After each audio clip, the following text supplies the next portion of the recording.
Assalamualaikum warahmatullahi wabarakatuh. Halo teman-teman. Perkenalkan, nama saya Kolivia Jamal dengan NIM 33220029. Saya Tanti Rahmayani dengan NIM 33220033. Kenalkan, nama saya Nina Soraya Rahlia dengan NIM 33220050. Apa ya itu mineral? Nah, jadi mineral ini merupakan suatu komponen inorganik yang terdapat dalam tubuh manusia. Mineral adalah zat organik yang diperlukan tubuh walau dalam jumlah yang tidak banyak, namun diperlukan dalam proses metabolisme manusia. Mineral ini juga membantu tubuh untuk mencernakan makanan, menyerap nutrien, dan menjaga keseimbangan pH lebih alkali daripada asam. Mineral ini merupakan suatu unsur yang penting dalam tanah, bebatuan, air, dan udara.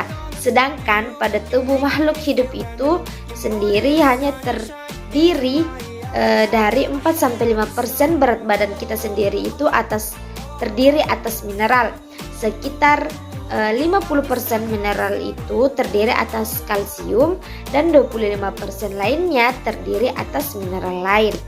Mineral ini juga merupakan kebutuhan tubuh manusia maupun hewan yang merupakan peranan penting dalam pemeliharaan keseimbangan asam basa, membantu pembentukan ikatan yang memerlukan mineral seperti pembentukan hemoglobin. Selanjutnya, klasifikasi mineral ini terbagi menjadi dua. Yang pertama, mineral makro. Nah, mineral makro ini merupakan mineral yang dibutuhkan tubuh dalam jumlah yang lebih dari 100 mg sehari. Contohnya itu seperti kalsium, fosfor, magnesium, natrium, klorida, dan kalium. Yang kedua itu mineral mikro. Nah, mineral mikro ini merupakan mineral yang dibutuhkan kurang dari 100 mg per hari. Jumlah mineral mikro ini kurang dari 15 mg. Contohnya itu besi, seng, iodium, selenium, tembaga, mangan, kromium, molybden, fluor, dan kobalt. Selanjutnya, fungsi mineral. Fungsi mineral itu terbagi menjadi tiga. Yang pertama, sebagai konfaktor atau sebagai aktivator atau terkait dalam peranan enzim dan hormon. Yang kedua, sebagai komponen utama tubuh atau penyusun kerangka tulang, gigi, dan otot-otot. Yang ketiga, merupakan unsur dalam cairan tubuh atau jaringan sebagai elektrolit yang mengatur tekanan osmos, mengatur keseimbangan basa asam, dan permeabilitas membran. Analisis mineral dapat dilakukan dengan beberapa penentuan. Yang pertama, penentuan kandungan mineral total atau kadar abu. Nah, terdapat dua cara pengabuan. Yang pertama, pengabuan kering atau secara langsung dengan prinsip abu dalam bahan pangan ditetapkan dengan penimbangan sisa mineral hasil pembakaran organik pada sekitar suhu 550 derajat Celcius. Nah, kedua, pengabuan basah atau secara tidak langsung dengan prinsip bahan organik dimusnahkan dan dioksidasi dengan bantuan campuran asam pengoksidasi kuat yang dididihkan bersama-sama labu kejehdal. Nah, yang kedua, penentuan analisis mineral dengan spektroskopi serapan atom yang digunakan untuk analisis kuantitatif unsur-unsur logam dalam jumlah kelumit dan ultrakelumit.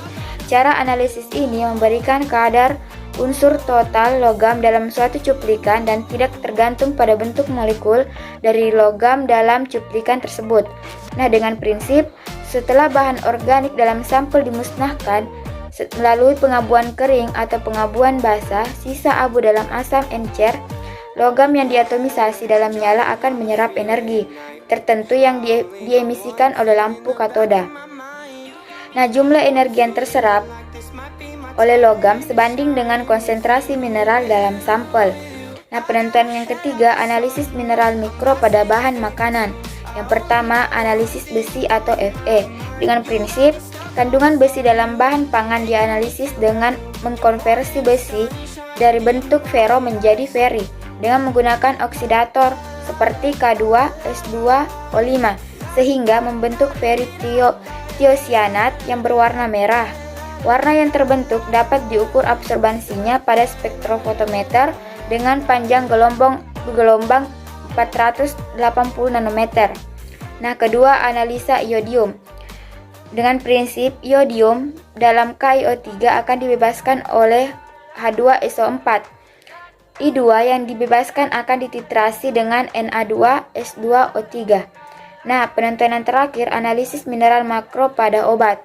Yang pertama, penentuan kadar kalsium, kedua, penentuan kadar kalium, dan terakhir, penentuan kadar magnesium. Selanjutnya itu fungsi mineral dalam tubuh. Yang pertama, besi. Besi berperan sebagai komponen pembentukan warna darah atau hemoglobin. Hemoglobin berperan dalam mengikat oksigen, meningkatkan kualitas darah dan meningkatkan ketahanan terhadap stres dan penyakit, dan pembentukan formasi mioglobin yang terdapat pada otot. Yang kedua yaitu iodium. Iodium berfungsi sebagai komponen esensial tiroksin dan kelenjar tiroid. Peranan tiroksin adalah meningkatkan laju oksidasi dalam sel-sel tubuh sehingga meningkatkan BMR atau basal metabolic rate. Yang ketiga itu tembaga. Tembaga berfungsi sebagai bagian dari enzim. Tembaga memegang peranan dalam mencegah anemia dengan cara membantu absorpsi besi, merangsang sintesis hemoglobin dan melepas simpanan besi dari ferritin. Yang keempat itu mangan. Mangan diperlukan untuk pembentukan tulang rangka dan jaringan pengikat dan berperan sebagai kofaktor berbagai enzim yang membantu bermacam proses metabolisme. Dan terakhir itu seng. Seng berperan sebagai antioksidan, sintesis protein, mempertahankan keseimbangan asam dan basa, dan pembentukan organ reproduksi. Sekian dari presentasi kami ucapkan terima kasih. Semoga ilmunya bermanfaat. Dadah. And it sounds like do do do do do do.